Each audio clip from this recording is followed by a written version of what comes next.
Yo, what is going on today, guys? It is Sam, better known as Samito, coming at you guys with my Season 32 tier list. As the new season is going to be starting the next couple days, I do want to make an updated tier list so that you guys know what heroes are good to pick in ranked and which are not. Now, I will say, there also has not been a balance patch since last season, like 6 months ago, I believe. So, yeah, but we have learned more about the meta as time goes on and what heroes are good as to what people are picking and which are not. So, if you're new to the channel, please consider hitting that subscribe button. I appreciate having you guys around. Streams are back on my channel pretty much every day at 10 or 11 a.m. EST, sometimes earlier as I'm getting old and waking up early now, which is weird, right? I'm 25. I'm like an old geezer. I'm an old man. So, I'm going to focus more on teaching you guys in the upcoming year instead of playing as much. Obviously, I'm going to play a lot, but, you guys get it, right? So, and here's the previous video's funniest comment that made me laugh. So, you guys want to leave one down below, I'll feature at the start of the next video. So, without waiting any longer, let's get right into the action here. So, Ana, Sam, where are you going to rank Ana? Well, to be honest, it really depends on the map and what's being played. We have been seeing a lot of Roadhog over the last 6 months due to his most recent buff, which is going to make me put Ana in A tier. I feel like Ana throughout most of the ranks is a pretty decent pick. It's only really at a high level play that you start to see the fall off and you try to play her into double shield or some other things like that, because you do need a Brig to play with your Ana a lot of times to successfully peel her, and a lot of times low-level players don't know how to play Brig. So, we're going to keep her in A tier. Definitely a strong character, definitely pickable, especially if you enjoy the hero. You can for sure play her. Just make sure you have a hero like Baptiste or Brigitte in your back pocket in case you cannot play Ana in that given circumstance that they're running full dive and kind of dumpstering you. So, Ana, going to be an A tier, a very fun character to play. Now, Ashe. So now in hindsight, we can definitely see how much the hit scan nerfs have impacted Ashe. I still think she's a pretty good hero.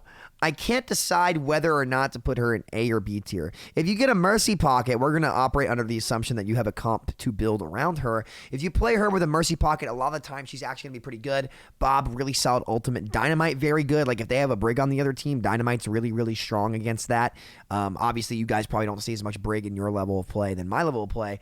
But, she's still a pretty solid character, especially if you're good with her. So this is more of a high level play. She's good. I think you'd be better off probably playing Soldier in Gold or Plat or below because Ashe is just too hard to play. So the higher up you go in SR, the better Ashe gets as the better the player gets. But the lower you go, you're probably better off playing like a Soldier or a Reaper, something a little bit easier, more bare bones that you can individually get a lot more value on. So that's great. I think we all know where this one's going to go. Baptiste, S tier. I think Bap is arguably the best hero in the game right now. His buffs from last year clearly did not need to happen. If only there were people telling the developers not to do that. LOL. So yeah, Baptiste, you can literally just Soldier 76 in the support category with massive utility, great movement, AoE healing, multiple AoE healing abilities, and one of the best ultimates in the game. But really quick, one thing I'd like to note about Window, or Garage Door, whatever you want to call it, Baptiste Amplification Matrix, it's primarily used for space. So make sure that you are taking space with the window. Like you use it and it's going to force them to walk out of the LOS because obviously you don't want to peak such a massive damage amplification matrix, right? So make sure that you're capitalizing on the space with it and enabling your team and walking forward and taking space with it. Don't just see the shiny window and want to shoot through it. So that's something to think about if you guys are going to be picking Baptiste, and make sure you use your jump a lot too. Bastion. I got to be quiet because Johnny's going to come in here and say Bastion's broken here in a second. But Bastion, I'm going to say he is B tier. I mean, there's a lot of situations where you can play him and he's pretty good, but he's obviously not the best hero in the game. But in the right situations, when you pick a comp around him, ideally Baptiste, Zenyatta, Ana, whatever, you can actually pop off with him quite a bit. So Bastion, middle of the pack hero, pretty good. Now, Brigitte. Obviously going to be an S tier. Now, I will say this. I don't think Brig is S tier in lower level play where players don't stack as well. And just in general, damage isn't as high. Because what Brigitte excels at is damage denial.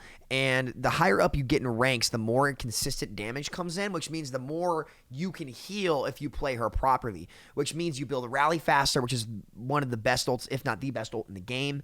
And she just gets much more efficient at high-level play, which is actually the opposite of what she was intended to do on design. So she's a little bit weird in that regard. I wouldn't recommend playing her in low-level play, especially if you have not learned her, because she's a melee character that you want to play at range with. You actually don't want to melee almost at all as Brigitte. You want to rely on your flails to get your Inspire, and then once you start winning the fight, you can look for melees. So, yeah. Brig, S tier at high-level play, but again, at lower-level play, she's not going to be as efficient, and your teammates aren't going to stack as well. Neither are you. You're also not going to know how to use the cooldown. So I will have a Brig guide coming out soon to help you guys out learn the hero. But regardless of that, I think you'd probably be better off picking BAP and just DPSing. So, Doomfist. So, I did have Doomfist in B tier in my previous guide. He's actually going to drop down to C tier, and I'm thinking about putting him in D tier. Mostly because Rush still is not very good. Echo is in the game, and she really hard gatekeeps Doomfist. The better Echo is, the better Echo is, the worse Doomfist is, and the better Baptiste is in perspective to Ana, the worse Doomfist is as well, because Ana is a big enabler for Doomfist. So if Ana is better than BAP, Doomfist will shoot up because BAP denies Doomfist. So it's kind of an indirect change where if Ana ends up being better than Ana ends up being better than BAP consistently, you'll see a lot more Doomfist. But until then, you really won't see him, especially with the game being slowed down right now, with Hog being better instead of, you don't see as much D.Va play. Well, you do see a lot of D.Va play. She's very good. We're going to get to her next. But, Doomfist is going to be dropped down to C tier instead of B tier.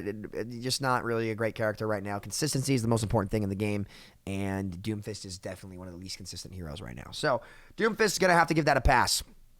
Down to C he goes. D.Va, S tier. I think D.Va might be the best tank in the game right now. She's been a huge proponent of receiving power creep from the developers with her armor buff, her Met Call buff. She's just become a very, very strong character all around. Very versatile, can do pretty much anything. Almost very hard to punish now because of the armor changes to her. So I think that D.Va, there's a big oversight again for the balance team on how good D.Va is compared to Zarya and other off tanks. So D.Va gonna be S tier, one of the best heroes in the game. Now Echo, I'm gonna put Echo in A tier. And the reason why I'm putting her in A tier instead of S tier is because in lower level play, she's very hard to play, and you probably won't get the resources in terms of spacing from your tanks and supports in low level play that you'll get in high level play. Now, if you're a good Echo and you have a good pocket, you can hard carry games, especially in high level play. I think Echo is another one of those characters that gets a bad rap for being OP a lot because of her duplicate being really strong and obnoxious when you die to it. But since they've nerfed her duplicate charge rate since last year, it's harder to get dupe up consistently, and even when you do, it's not guaranteed to get value, but when you do it right, it is obnoxious, right? It is really, really obnoxious. So I hope to see her maybe have that ult charge nerf reduced, and then maybe make it so that when you die and duplicate, you actually die. Then the hero will be much more balanced and more fun to play all around the ranks, because right now I feel like that really hurt low ranks more than hurt high-level play, so it wasn't the most healthy change that you could have made for her, but it is what it is, guys. So Echo going to be an A tier. In high-level play, I think she's S tier, but in your all's ranks, I really don't see her. I see people. She's a good hero, but she's going to be much harder to play, and you have to have a great sense of spacing. Now, Genji, believe it or not, guys, I'm actually going to put Genji above Doomfist. I think there's one or two situations that I think there's slightly more situations that Genji is a better pick than Doomfist, with pokey like Hanzo being good and maybe Bat being good. You can poke out the drone a little bit more, a little bit easier, stuff like that. And the blade, or his damage changes definitely helped him out a little bit. So I think Genji, I wouldn't say you should be picking Genji or maining. You shouldn't be maining Genji. He's a good hero to fill into semi-consistently, depending on what the other team's playing. Like, the other team does not have a Brig, or they have like Zen Mercy or Zen Merciana or something. Genji can be really, really strong if you play him right. But other than that, I'd say he's middle of the pack. He doesn't excel, but he's not complete and utter dog shit, depending on what the enemy team comp is. Like, that's the big key. If they're playing like Lucio Moira, 6-man rush, you can't play Genji into that, right? You want to play Doomfist into that. But if they're playing poke like Zenyatta, Ashe, Hanzo, Cassidy, heroes that you can get value on deflect with, that'd be a good time to pick Genji. So, Hanzo, I'm going to put Hanzo in A tier. Mostly because he's a jack of all trades that can kind of whittle down the resource. Like, Hanzo is very good at whittling down the resources of the heroes that are the strongest in the game right now. And that's why you see him played, right? He's not fun to play anymore, in my opinion. As you guys know, I was known for my Hanzo, and I've kind of lost my desire to play the hero just because of how things in the game have changed and made it so you're not rewarded for, like, you can't play chess with the map with Hanzo anymore. You just have to hit headshots and spam down shields and cooldowns that you can't possibly beat, like Immortality Field. Sigma Grass, Hog take a breather a lot of the times, Defense Matrix, Orisa Fortify. You know, I just feel like that's not fun to play into as Hanzo anymore. So I personally don't play him, but he's definitely a pretty solid pick compared to most of the other DPS, just because he's consistent. But the second that you see a lot of these like heroes, especially the support line change, that opens up, because again, these two heroes really gatekeep a lot of the cast. So once you see these two heroes change, that's when you're going to see Hanzo drop down in the list a little bit more, probably down to B tier. Jay Silly. Going to put him in C tier with Doomfist. Just not very consistent. Doesn't really excel at anything that you need in the game right now. Very, very map specific. And again, guys, consistency is the most important thing in the game. So if your hero is not consistent, it is not going to be able to play well and stand up with the best of the best in the game. So yeah, Jay Silly, unfortunately going to be down in C tier. Now we go on to Lucio here. I'm going to say Lucio's B tier. There are situations where he can be good. The problem is Lucio relies on enabling team play, and team play has just become less and less prevalent in the game as time has gone on. People stop caring, et cetera, et cetera. So there are definitely times where you can play Lucio and get a lot of value, but he would not be in my top half of supports that you would want to learn how to play. But I will say he's middle of the pack, and in certain maps, certain situations, he definitely can be a very solid pick. Like on Koths, he's very good. 2CP can be very good. You know, he's a good pocket pick to pull out as a support player if you want to be able to do that. So Lucio, going to be B tier. Cassidy, also going to be B tier. The hit scan nerfs really hit these guys too hard. I think in hindsight, we definitely should have nerfed the hit scans cooldowns instead of their actual damage output so that they're more of glass cannons and they diversify the game a lot more when their damage is good from range, but their cooldowns are a little bit weaker to compensate and compared to the projectile heroes who are less consistent. That would be the best way to kind of balance the game, but unfortunately, we chose to nerf off all their damage, which, you know, it could work, but in hindsight, I think it'd be worth our time to maybe try something else, and that's totally okay. So Cassidy, going to be B tier. Doesn't excel too much. He's super diveable. A lot of times players say to pick Cassidy into dive. You shouldn't do that, especially in low ranks. The best way to beat dive heroes is to play high mobility characters that can avoid the dive on their own. Like, I'd rather play Reaper into dive than Cassidy, especially in low ranks where you're not going to get peeled. So food for thought there. Mei. Now, Mei, this is going to surprise a lot of people. I actually think Mei is a sleeper pick right now. I think Mei is really, really strong. She can play individually very well in a meta that's very good for individualistic play. She's very good into Roadhog. You can freeze Diva. Blizzard, incredibly strong ultimate that no one really talks about. And, you know, she actually has a faster projectile speed than Hanzo. So if you're a projectile player that wants to learn a new projectile character, I would 100% say Mei, because she can control the map with her wall. She can stop a lot of Hog's cooldowns. She can freeze ball. She got a lot of answers to a lot of the strong characters that most heroes can't stop individually, but she actually can. So Mei, sleeper pick. Going to put her at A tier. Mercy, let's see. What do we think about Mercy? I think Mercy's B tier. I think she's middle of the pack. You know, there's a lot of times where if you have an Echo on your team, you know, you want to pocket the Echo or the Ashe if you pocket her. And you can play Mercy with BAP as well, and it's not terrible depending on the map. So Mercy, I think she's middle of the pack. She's not terrible, but she's not one of the best heroes in the game. Kind of probably right about where she should be. I think Mercy's actually probably in a very good spot right now. So yeah, Mercy, middle of the pack. Moira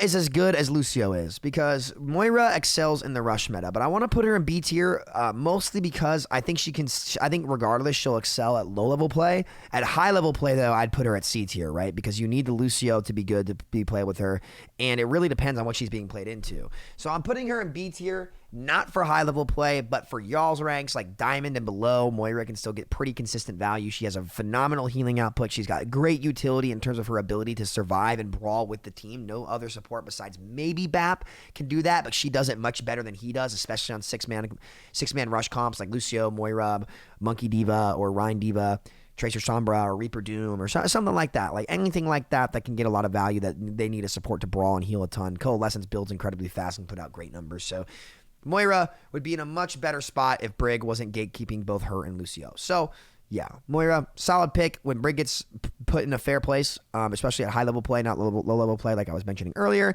Moira will definitely start to excel a lot more, and you'll see a good balance between Moira and Ana. Orisa. I think, you know, if I could give her a number grade, like a letter grade, like a full-on letter grade, I'd give her a B+. Bongo is a really, really good ultimate. At a high level play, she's pretty good. I feel like low level players just tend to not get value and just exist and shoot. She's definitely better than Reinhardt, I think. So, yeah, Orisa, I mean, she's middle of the pack. Can definitely excel if played properly. Map dependent for sure. But on the right map, right situation, right team comps, you generally want to pair her with the Baptiste. She can be really, really, really strong. So, yeah, Orisa, going to be B tier. Pharah, if you have a good Pharah player at a high-level play, she can be really, really good on the right maps. But in low-level play, like I never really see a Pharah put in work on PC, at least, where the hit scan players are just good and it tends to be easier. I don't think she's as bad as Junkrat and Doom, though. I think that I'll put her very, very low B tier just because the hit scan nerfs on the right maps really allowed her to excel a lot more. And if you're a good Pharah, she's just got a very unique skill set that takes time and effort to master that even if you do, in certain situations, you're screwing up your team by picking the character. So, gonna put her in B tier for now. She's not terrible. If Ana gets to be better than Baptiste again, then she'll be much better because the drone won't be able to stop a barrage. Ana can nano barrage, and nano Pharah is one of the best nano combos in the game. So, yeah, Pharah, low B tier. Wouldn't recommend playing her over other characters right now, especially if you're looking to climb. Reaper, gonna get the same treatment. I'd say he's better than Pharah for sure, especially in low ranks. Reaper can just shred if you have good mechanics and game sense. You can just absolutely body teams. So, in low-level play, would recommend playing Reaper. High-level play, he does see a bit of a fall off, but in rush comps and certain good situations like with Lucio Moira or something like that, he can be really, really good. So, really depends on the map, especially Koths. I think Reaper will excel at. Either way, it is what it is. Now, Reinhardt, I hate to break it to you guys. Ryan has no tools to enable himself other than his charge. He relies on Lucio to be good, which is gatekept by Brigitte, especially at high-level play. At low-level play, you can still pick Reinhardt a lot because people don't know how to use the good heroes' cooldowns properly, so the margin for error is much higher, so you can get away with it. But the higher up you get into the ranks, like once you hit around 3,700 as Reinhardt, it's time to stop picking the hero, right? You need to learn how to play Sigma. You need to learn how to play literally any other hero because your off tank is going to be a Roadhog, which this hero does not work in 2-2-2. Like this game, in order to be successful in 2-2-2, I'm sorry, Hog has to be bad, right? We're going to get to that next. But, Ryan just not great right now. Not great. Would not recommend picking him. Now, Roadhog. Putting Hog in A tier, right? The things you can do as Hog in ranked are truly atrocious. Now, there are some situations where you definitely do not want to play him, but a lot of the times, especially since the game has lost pretty much all of its team play, Hog excels in the solo environment because he can do so much, especially with that ult charge buff. Just the balanced team doing what they do best and removing the punishability from all heroes, and which is not what we want to do for the game, unfortunately. But yeah, I think Hog is a very solid pick right now. Like I think I have like a 70% win rate on him. He is crazy overtuned. So Hog, definitely a good pick. But just know that if your team is struggling and they're not getting peeled and your team's getting naded off cooldown or something like that, you do need to switch to Diva. I'm not saying you should play Hog. In fact, I do not like Hog in 2-2-2 at all. I think he's incredibly unhealthy for the game, the way he functions. He functioned much better in open queue as like a third tank, like a flex tank, right? Where you had a player who could flex between DPS, a second DPS, or a third tank, and that's where he kind of excelled in the game. But in 2-2-2, that option is just not there. So, it's just not very healthy for the game, unfortunately, right now. But, he's still a solid hero overall. Sigma. Putting Sig in S tier. I think the reason why I put Sig in S tier is because at his skill ceiling, he's incredibly strong. He can carry games. He can put out tremendous damage. He's got a very strong ultimate that can answer Immortality Field and kill people out of the air or force the drone, do a lot of damage. He just has so much potential on his kit. It's really hard to put him anywhere below S tier. I'm not saying he needs to get played constantly, but in the situations which he excels, which is pretty consistently, he can put in work. So definitely Sigma, really strong character. He's got a stun, he's got a grasp, he's got range damage, he's got a shield, he's got good health, he's got a very small headshot hitbox compared to other tanks. Very solid character all around. So Sigma, definitely almost 100% uptime as well. Consistent. He's so consistent. That's the best word. And consistency is key in Overwatch. So Soldier 76, I had him in S tier. I'm going to put him in A tier. High-level play, he does see a bit of a drop-off. Very solid pick, though. Low-level play, would definitely recommend plat players to play Soldier. He does a lot of damage right now, very easy to pick up. So he's S tier in terms of entry level for the game, where if you're trying to pick up the game and learn DPS, Soldier, hero that doesn't necessarily rely on his team too much, you can put in great damage from off angles. You can set yourself up to succeed. Visor got some very good buffs with its range and its damage. So solid pick. Would definitely recommend you guys picking up Soldier. Now, Sombra, Putting Sombra in B tier, she's got a lot of situations in high-level play where she's actually really, really good. But the problem is, in low-level play, she's got one of the lowest win rates because, again, she relies on team coordination to really get max value, and you just never see that in the current ranked format. So she's not really going to be able to excel nearly as much as a lot of these other characters that just play for themselves and don't rely on team play whatsoever. So at her skill ceiling, at the game skill ceiling, she can be really, really strong, really, really oppressive. EMP obviously speaks for itself as an ultimate, but when you don't have that level of focus, fire, and coordination, especially the lower down you go in ranks, just not going to be a great pick. So yeah, Symmetra. Now, this one is going to surprise people. I have half a mind to put her in S tier. I really do, right? The reason for this, no, I got to put her in A tier. I want to put her in S tier. Let me say this. She is S tier on Koth. Symmetra is the best Koth hero in the game. On maps like Nepal or Lijiang, she is so good. Her damage is incredible with her beam. Her wall, along with Blizzard, are the two most underrated ultimates in the game, can completely dictate a team fight. And her ability to output damage as the fight prolongs is incredible. Against Symmetras, you want to crush her hard and fast, because if you don't, she will destroy your team. She's like a ticking time bomb. If you don't answer her soon, she will shit on you. So Symmetra, that 225 health, very good too. I want to put her in S tier, but on Koth, it's just pretty much on Koth. I can't think of other maps where she just like really, really excels. So Symmetra, going to be A tier. Good pick. Torbjorn as well. Also going to put him in A tier. Like, there's a lot of times, like on 2CP, he's very good. On Escort, he can be very good on defense. Molten Core is very good to answer Rally, to answer Bob, to answer Double Shield. Tor's just very consistent, and his turret is really, really, really good. And so I think that he's a pretty solid pick right now. As a projectile player, I'd say the two heroes that you should pick up and learn are Mei and Torbjorn, especially for defensive points, because you can just hard clutch with them if you learn where to put your turrets and stuff like that. So Mei and Tor, both going to be A tier. We're going to put Tracer. Indeed, no, I'm just kidding. Tracer, obviously an S-tier character. The queen of playing on your own. Always been a dominant character of the game. Tracer and D.Va were the two characters that really forced dive meta back in the day. And unfortunately, other heroes received the nerfs that Tracer and D.Va should have received in order to balance the game and answer dive in a much healthier way. But Tracer, still really, really strong pick. We love Tracer. Staple hero of the game. I think Tracer being in a decent to good spot in the game is essential to Overwatch's success. And yeah, Tracer definitely going to be S tier. Widow, going to be B tier. In the right situations, obviously she can be really oppressive, but there's a lot of answers in the game right now, especially at high-level play, to her. Like Double Shield is really good against her. Ball is really good against her. Hanzo on certain ranges, more medium range, can excel against her. So Widow, she's the best sniper in the game from range, but with where the game's at right now, it's hard to consistently, keyword again, get value from Widowmaker. So we're going to put Widowmaker in B tier. That being said, in the right situation, she obviously is one of the most oppressive heroes in the game. But I think Widow's a very scary hero to touch, because again, you don't want to dumpster a hero, but you want to address Widow indirectly instead of directly, because if you directly dumpster the hero, she's going to be in pretty bad shape. So Winston, going to put him in A tier. Winston relies on the Ana, right? So if you have a good Ana, then Winston could be very good. Map dependent, but on the right maps like Watchpoint, Nubani, etc., he can be really, really good on first points, and he can really excel there. So we're going to put Winston in A tier, very fun character, balanced character. We're also going to put Ball in A tier.